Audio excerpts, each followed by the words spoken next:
আরম্ভ করছেন, এটা তো মাইনে যাওয়া যাইতো না। আমি তো পাবলিকের লাগিয়ে কাজ করতেছি, নাহলে আমার সংসার আমার পরিবার চলিয়ে যায়। আমরা পেনশন আছে, প্রাইভেট জব করতেছে পুলাফান। এর লেগে আমি কইছি দাদা সময় গেছে গিয়া, আপনার এখন আমরা পিছাইতে পারতাম না। এখন মোথা থেকে যে পিছিয়ে গেলে আমরা এটা থেকে আর অপমান মরার সমান, আমি এটা না কইছি যে আমরা 25 বছরে অবদান পাইছি, অপমানে অপমান, এটা তো আমরা সহ্য করতে। আমরা নিজস্ব যদি টাকা পয়সা ব্যাংক ব্যালেন্স থাকে, আরটিএম মারিয়া দেখেন আমরা ব্যাংক ব্যালেন্স আছে কি না। আমার হাজব্যান্ডের যেদিন নমিনেশনের দিন প্যান কার্ডের পাসবুক ইয়ে করা হয়েছে, এখানে টোটাল রঞ্জন সিনহার অ্যাকাউন্টে 10,000, একটাতে 150, একটাতে 3,000, একটাতে 6,000। আমরা পাবলিকের লেগে দান করতেছি এবং পাবলিকের লেগে কাজ করতেছি, নিজস্ব নিজের লেগে করতেছি না। এই পার্টিটা আগে যে আদর্শ আসলো বিজেপি, এই আদর্শ প্রশিক্ষণ শিবিরে গিয়ে যে আদর্শটা আমি শুনলাম, তখন থেকে ফার্স্ট ভোট এই বিজেপিতে রঞ্জন সিনহা দিছে, কোনোদিন ভোট প্রয়োগ করছে না। অন্তর দিয়ে আমরা যখন পার্টিতে নাই মানুষ, আমরা দুইজন, আমাদের কার্যনেতা একজন বিমল কর, এই 5-6 জন নিয়ে ভ্যানের মধ্যে থাকি আমরা প্রচার করছি। মানে ভ্যানে থেকে আমরা যে পথসভা করার ক্ষমতা নাই, লজ্জায় এইরকম কাজ করিয়া গেছি। অবদানে আমি বিজেপি থেকে কী পেয়েছি? অপমানেই অপমান। যেদিন ভূত অফিস ভাঙা হয়েছে, তো রঞ্জন সিংহ তো কইছে না, চারিদিকে তো কইছে না, এটার মিউচুয়াল লাগিয়া গেলে তো ভালো না। তারা না টিএসআরের গাড়িতেই উঠে যেমন লাগবো, এরকম প্রেশার দিছে। তাতে কি কিটা বোঝা যায়? আপনি গুন্ডাগুর্দি করতেছেন, এটা তো বোঝা যায়। এখন মাঠ সাজাইয়া আরেকজন চেয়ারে বইব, এইটা তো আমরা মাইনে নিতাম না। লোকের রঞ্জন সিনহা নিজে প্রার্থী হওয়া লাগে কইতেছে না, লোকাল একজন দেওয়া, যাতে দলিত যারা পিছাইয়া আছে যে লোকগুলা যাতে বাঁচত, যে কোনোটা হইলেও একটা সমাধান কইরা দিতেছে। এই জিনিসটা কার কাছে কইব এখন? এর লেগে লোকেল দাবি করা হয়েছে, কিন্তু লোকেল কোনো পাত্তা দিছে না। যে টাকার পিছাছি তারাই বহাল করিয়া রাখছে। ম্যাম, কাল তো বিজেপির অনেক লোক আছে আপনার বাড়িতে, ওরা এসে কি বলছেন? ওরা তো বলছে কি রঞ্জন সিনহার সাথে একটু আলোচনা করলে ভালো হইব, তা রঞ্জন সিনহারে একটু ফোন করেন। তো আমি আমার ছেলেরে কইলাম, তুমি তোমার পাপার কাছে ফোন কইরা দেখো, দাদা তারা আইছে, মন্ত্রীরা আইছে, তার সাথে কথা কোয়ার লাগিয়া আইছে, শুধু এটাই কইতেছে। তখন আমি কইলাম সুইচ অফ, তার লগের সঙ্গী সাথীরাও সুইচ অফ পড়ছে। তখন তো কোনো কিছু তো তার নিয়ে কাছ থেকে এত সুযোগ পাইল না তারা। তখন আমারে কইছে কি তার কইছে রঞ্জনদারে বুঝাইতে পারবেন কিনা।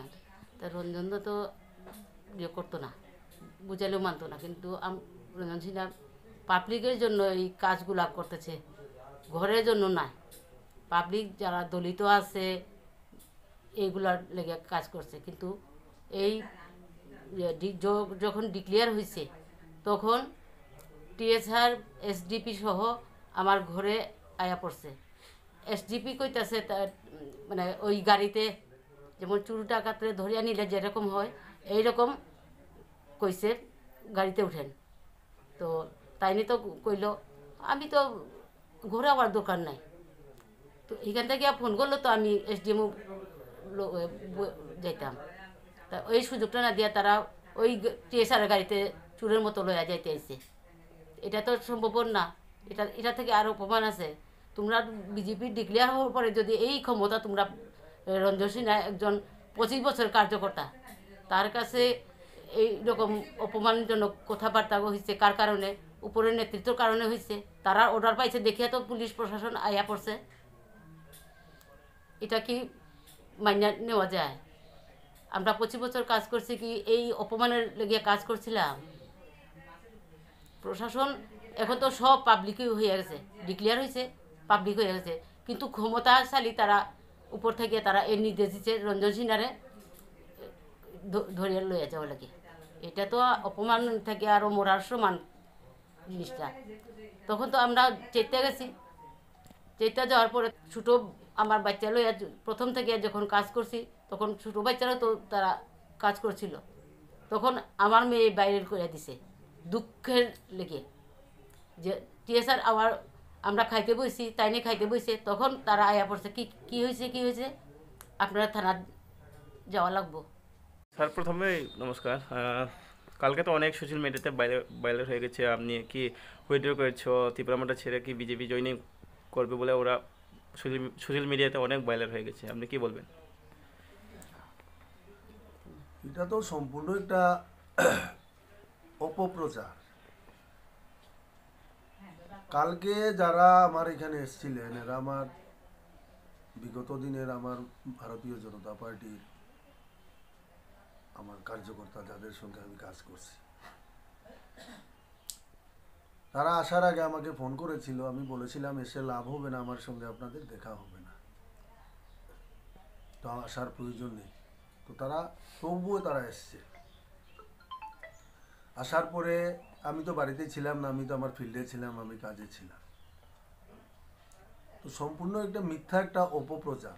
আমার নাম রঞ্জন সিনহা, আমি সেনাবাহিনীর লোক। আমরা এক কথার মানুষ, আমরা এক কথাই চলি, আমরা দুই কথা কখনো বলি না। অন্যের সঙ্গে আমাদের তুলনা করা, সেটা আমি মনে করি সেটা ভুল। কেননা আমরা সেনাবাহিনীতে আমরা প্রতিজ্ঞা করেছি আমরা দেশ সেবা করার জন্য, জনগণের সেবা করার জন্য আমরা রাজনীতি করি। আমরা কারোর মতো আমি লোভে আমরা কোনোদিনও রাজনীতি করি না, আমরা নিজের জন্য আমরা কোনোদিনও রাজনীতি করি না। আমরা রাজনীতি করি জনগণের জন্য, আমরা রাজনীতি করি। এবং এই রাজনীতি করতে গিয়া আমরা এই 23 বছর বিজেপি কন্টিনিউ, এই 23 বছরে আমি এই ভারতীয় জনতা পার্টিকে দিয়েছি ছাড়া ভারতীয় জনতা পার্টি থেকে আমি আজকে পর্যন্ত কোনো কিছু নিই নাই। যার জন্যে যারা এই অপপ্রচার করছে তাদেরকে আমি অনুরোধ করছি এরকম মিথ্যা অপপ্রচার থেকে যেন তারা বিরত থাকে। তো যারা যারা যে ভাইরাল করছে তাদেরকে কি মেসেজ দিবে আপনি? ওইটাই বললাম, এই যে মিথ্যা অপপ্রচার। হ্যাঁ, প্রথমে তো আপনি বিজেপি ছিলেন, তো বিজেপি কেন ছাড়তে হয়েছে আপনাকে? 2018 সালে ভারতীয় জনতা পার্টির সরকার আসার আগে পর্যন্ত ভারতীয় জনতা পার্টিতে রঞ্জন সিনহার মতো ভালো ওয়ার্কার কেউ নেই। কিন্তু দেখলাম 2018 সালে সরকার আসার পর ভারতীয় জনতা পার্টি আমাকে কুণ্ঠাসা করতে শুরু করে দিয়েছে, অনেক অপমানিত হয়েছে। কিন্তু পার্টিটাকে এতই ভালোবাসতাম, এই দীর্ঘ 5 বছর আমি পার্টি ছেড়ে কোথাও, মিথ্যা অপপ্রচার। হ্যাঁ, প্রথমে তো আপনি বিজেপি ছিলেন, তো বিজেপি কেন ছাড়তে হয়েছে আপনাকে? 2018 সালে ভারতীয় জনতা পার্টির সরকার আসার আগে পর্যন্ত ভারতীয় জনতা পার্টিতে রঞ্জন সিনহার মতো ভালো ওয়ার্কার কেউ নেই। কিন্তু দেখলাম 2018 সালে সরকার আসার পর ভারতীয় জনতা পার্টি আমাকে কুণ্ঠাসা করতে শুরু করে দিয়েছে, অনেক অপমানিত হয়েছে। কিন্তু পার্টিটাকে এতই ভালোবাসতাম, এই দীর্ঘ 5 বছর আমি পার্টি ছেড়ে কোথাও যাইনি। এই পার্টির জন্যে লাগাতার 60 দিন জনসম্পর্ক বাড়ি বাড়ি প্রচার করেছে। পার্টির মিটিংয়ে ডাকা না হলেও অনেক মিটিংয়ে আমি নিজে থেকেই চলে যেতাম। আমাকে বলা হয়েছে রঞ্জন সিনহাকে মিটিংয়ে ডাকবেন না। কেন ডাকবেন না? কেননা আমি তাদের যে দুর্নীতি, এই দুর্নীতির প্রতিবাদ একমাত্র রঞ্জন সিনহা করত, বাকি ত্রিপুরা রাজ্যের কোনো ভারতীয় জনতা পার্টির নেতা করত না। তো রঞ্জন সিনহা তো প্রতিবাদ করবে। রঞ্জন সিনহা অন্যায়কে কোনোদিনও প্রশ্রয় দেয় না আর কোনোদিনও দেবে না। আর রঞ্জন সিনহা, তারা এটাও জেনে রাখো, রঞ্জন সিনহা সাধারণ মানুষ না, রঞ্জন সিনহা একজন সেনাবাহিনীর লোক। ডর ভয় কাকে বলে সেটা আমি জানি না এখনো। দুইবার আমি কাশ্মীরে সার্ভিস করে এসেছি। আমাকে যদি কেউ ভয় দেখানোর চেষ্টা করে সেটা তার ভুল ধারণা। আমার কাছে ভয় ডর কিছুই নেই, কেননা আমি একবার 22 বছর সেনাবাহিনীতে চাকরি করেছি, যেখানে আমার কিছুই হয়নি। আমার কপালে যা আছে সেটা হবে। তো আমাকে কেউ যদি ভয় দেখানোর চেষ্টা করে, কেউ যদি আমাকে সেই রকম ডর দেখানোর চেষ্টা করে, সেটা কিন্তু তার ভুল সিদ্ধান্ত তাদের। আমাকে কেউ কিনতে পারবে না। আমি আমার সিদ্ধান্তে অটল। মহারাজ আমাকে যে সম্মান দিয়েছেন, যে আমি একজন ভারতীয় জনতা পার্টির কার্যকর্তা, কনিষ্ঠ কার্যকর্তা, উনি আমাকে নিজে থেকে ডেকে আমাকে ত্রিপুরা মথার পার্টি 52 চণ্ডীপুরে প্রার্থী করেছেন। এই যে উনার যে আমার প্রতি উনি যে সম্মান দেখিয়েছেন, এই জিনিসটা আমি যতদিন বেঁচে থাকবো বা আমার পরিবার, আমরা সব সময় ওনার প্রতি আমরা কৃতজ্ঞ থাকবো।